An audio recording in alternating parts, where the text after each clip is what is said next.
I'm your host, TaSheena Braxton, and I am on a mission to disrupt the industry standard that fancy titles make leaders and teaching my clients how to become leaders and get their own seats at the table. Every week, I will explore a topic that impacts women of color. I will unpack the topic and provide learning so that you can feel equipped to step into leadership. I went from laid off to an entry-level job to a mid-level multiple six figures role where I wasn't the highest on the org chart, but I was able to sit in rooms with CEOs, CFOs, and CMOs without a fancy title. As a mom of 4, a wife, and the eldest daughter of 6, I know what it means to lead in every aspect of your life and to be able to translate that into the workplace. Welcome to the Leadership Beyond the Title podcast. So glad to have you here. Now let's get into it. Hey everyone, welcome back to Leadership Beyond the Title podcast. In today's episode, I want to talk about how to start a new job or a new role or joining a new team on the right foot so that you can lead, you can connect, and you can grow without burning out or fading into the background. I want to share with you what I think are the best strategies based on my observations with teams, but also my own experiences and my clients' experiences as well. What I see is that there is something to be said that when you are joining a new job, a role, an industry, or a team, that you are leading what that looks like. And later on, you are not casting blame on the people around you for not giving you what you want. And instead, you are taking the lead on what that looks like. So let's get into it. So as you know, I have been laid off twice. And in between that, I went from an admin to a director. And every time when I moved to the next thing, I mentally had to prepare myself. As y'all know, your girl is the ultimate introvert, and I'm not the girl that is going to go out there on a limb in these streets making new friends. That's just not my vibe. It's not because I'm not open to it, but because what the hell do I say? It is so awkward as hell for me to start to have small talk. So I won't just get out there and talk. I'm reminded this past weekend, I went to DC for my coach's live event, D.L. Sharon. She had a live event and I attached myself to people that I already knew. And I realized I really didn't get out there and talk to other people that I didn't know, right? Because I'm just such an introvert. And so it was good for me to kind of attach myself to the extroverted people because they're going to invite people to come to lunch with us, to hang out at dinner and things like that. And I won't necessarily have to do it on my own. So that was just a beautiful thing to do. And it was just amazing. But it goes back to this thing of I'm such an introvert that, going out there, meeting new people and just having small talk is something that is extremely hard for me. But when it comes to work, I have to push myself out of my comfort zone because I want these coins and the opportunity and the exposure. And so I have learned to prepare myself because hoping and praying that someone notices me is not actually going to cut it. So this is why I have created a way that takes into account who I am as an introvert, but also that makes it so freaking simple to go out there and just put yourself into a new situation, knowing that you are fully responsible for the trajectory of those relationships and your career. And so what I'm going to walk you through is super easy, simple, and straightforward. It just is. So here we go. The first thing you are going to do is you are going to set your intention. This right here is super important because this is what I see, especially when someone starts a new job in a new company, is that you get the job and you just wait for how they're going to direct you. You know what I mean? Like, you wait for them to tell you what the career path is. You wait for them to tell you how to engage with members on the team, and you just go with it. But real leadership is all about you making the decision for how you want to be in relationship and how you want to be with the other people around you, and communicating that up front. No one should be putting everything on you and you just roll with it. That ain't how leaders do. So you have to be clear about what your intention is. And what do you want to get out of this new job or role? What skills do you need to develop? What connections do you want to make? You have full control over this. And so you need to set your intention on what that's going to look like. And you're thinking about the skills, the connections, how you want to be developed, what your career looks like, what's the next step, things like that. Like, be intentional about what you want out of this job. The second thing you need to do is build a strategy for your relationships, or in other words, your network. I am going to repeat this until I am blue in the face. Stop waiting to build those relationships that you are going to need until you really need them. Like at a layoff, or when you are looking for a new gig or a new job, something like that. It's not that you can't build those relationships last minute or when you actually need it, but when you are nurturing those relationships, you are preparing yourself. You're preparing your network. Your network is primed about who you are and what you would be good at and what you're interested in. And you don't have to worry when you have to reach out when one of these events happen, like a layoff or you need a new job or you're making an exit, because your network, those relationships already know so much about you. So you create a strategy about how you are going to do that on day one. You want to learn about their job and understand their work. And the thing that I recently told my client to do is to ask for permission to ask a lot of questions. This is so you are kind of making it clear that your goal is to learn, and it also becomes a way to connect. Let me tell you how I used to build relationships. I would literally find out how I could volunteer for teams that the senior leaders thought were important. Y'all, I remember joining the fun team. Yes, y'all, the fun team. F-U-N, the fun team. And a few of us would get together and plan events and ways that we could bring the employees on the team together. And that's all we did all the time. I know you're probably thinking, TaSheena, that's not serious. That's so insignificant. That don't even make sense to join a team like that. But what I want you to know is that it really helps to build the culture and the morale, and it ultimately retained the employees. This fun team, it did all of that. And we know how important culture is for an organization, right?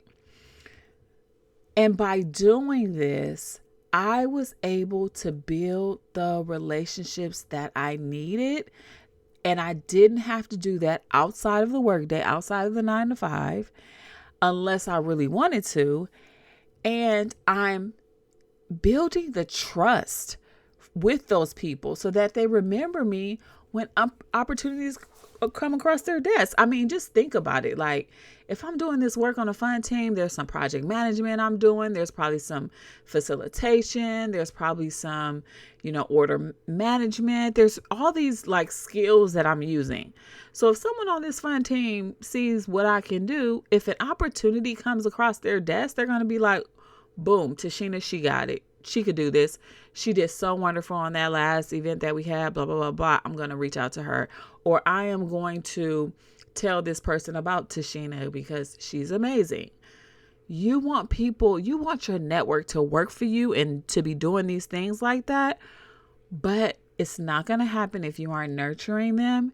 And it's harder or slower if you wait till the last minute when you really need them to be able to do it. Okay. So you want on day one to know what your strategy is.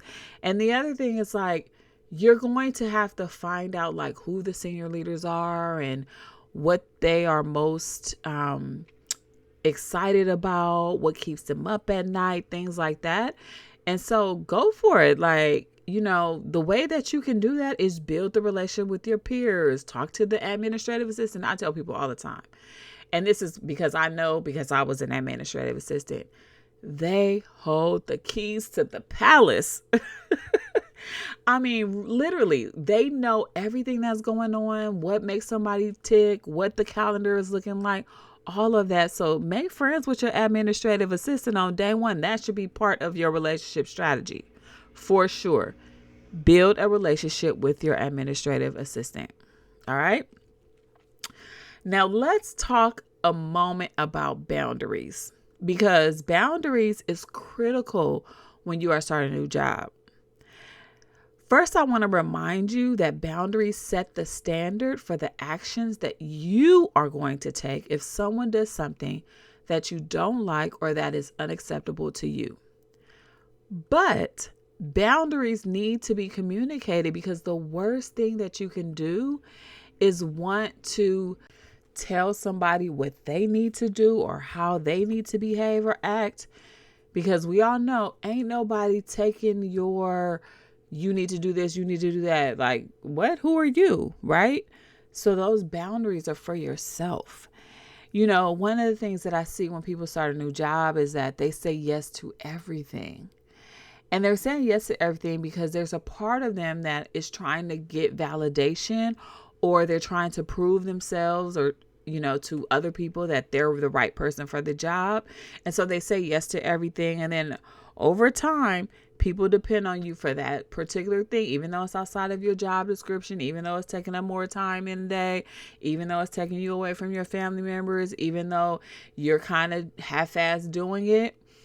You become the go-to because you didn't set the boundaries, because you were saying yes to everything. Now, I'm not saying that you shouldn't take on things to learn, to develop, to grow, to get exposure, but don't be nobody's like walking mat. Don't be nobody's punching bag. You have to have some level of boundary when you're first starting, and you don't need to say yes to everything at all. This boundary is going to be so good for you, because if you find yourself saying yes to everything, I want you to know you are doing things from a place of scarcity and not abundance. All right? Doing things from a place of scarcity, not abundance, when you're just saying yes to everything. Because I want you to think about it. A boundary is going to give you, or it's going to allow you, the freedom of more abundance in your life. But if you are at the whim of everybody, then you are coming from a scarce mindset, and that is not going to get you to the place you want to go, or allow you to be successful as a leader, because now there's more pressure on your time and your energy, that now you have all this other stuff to do, and you can't go back and you've lost your intention. So set the boundary, sis. Set it. You need to know that what you will and will not allow, and you put that in place for yourself. Now listen, you are going to make mistakes. You won't get everything right, and you will question yourself all the time. Like, am I doing the right thing? Am I doing too much? Am I going too far? You're going to question yourself, and that's okay. That's natural. That is fine. Especially when you're starting a new job, you're trying to learn the culture. You don't know what makes a person tick. You don't know all of these things. That's why the relationship strategy is so important. That's why the boundaries are so important. That's why knowing what your intention is so important. When you know your intention, you can create solutions from that place and you can say, this is how I'm going to do it. It's like when you create a money goal, or you create a time goal, or you create a goal to go back to school, whatever your goals are, when you set that intention, then you figure out a way to get it done. You want to do the same thing when you start a new job. Ultimately, everybody is trying to go to the next level, or they're trying to be exposed into another opportunity, or they're trying to have something happen in their visibility, or they're, just being able to have that at work. And so being intentional is important. When we're running unconsciously, people shit on our time. People walk all over us. People tell us how things are going to happen. People tell us no, and we don't question it. All of these things happen. Okay. So you definitely want to put these things into place when you are starting a new job. Okay. And when you make mistakes, it's okay. Go take a moment to yourself, reflect, and give yourself grace, because you are growing as a leader, and there is nothing more exciting than getting a new opportunity. But like the saying goes, are you living or are you existing? We want to live into our dreams, into our desires, into our goals. And it will be nearly impossible to do it fully if you don't prepare yourself. You should not be walking into a job, a brand new role, a brand new opportunity, not being mentally prepared. I told you at the beginning of this episode that as an introvert, I have to mentally prepare, y'all. And I'm not kidding with you. I literally have to mentally prepare. When I went to Washington, D.C. last weekend, before I left and on my way on the airplane, I was mentally preparing myself for the amount of energy that I was going to have to exert over the span of 3 or 4 days. I just had to, right? And I'm not saying that's a bad thing. It's not a bad thing. It is a good thing because it helps me get grounded. It helps me level set where I am. And it helps me to really be clear about what I want out of something, out of a relationship, and go forward to doing it. Okay. So set your intention, build those relationships, and create your boundaries.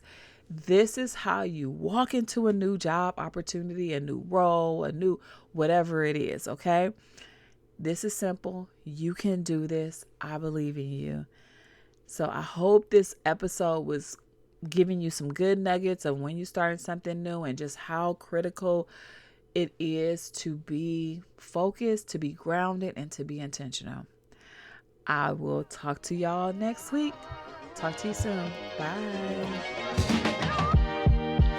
Thank you so much for tuning in to the Leadership Beyond the Title podcast. If you enjoyed this episode, hit like, follow, and leave a comment. Share with your friends, family members, and other women of color leaders. Inside my one-on-one leadership coaching program, I will help you become the leader that you want to be with work-life integration and peace. By tapping into networks, growing your visibility and confidence, you will go from untapped, unseen, and underrepresented to attracting opportunities to take your career and your life to the next level. I use an equity-centered lens in my approach so that you feel seen, safe, empowered, excited, and committed to attract, create, and land opportunities in an unconventional way. To work with me, join my email newsletter, or to learn more about me, click the links in the show notes. Thank you for listening, and I look forward to being your coach. See you next week.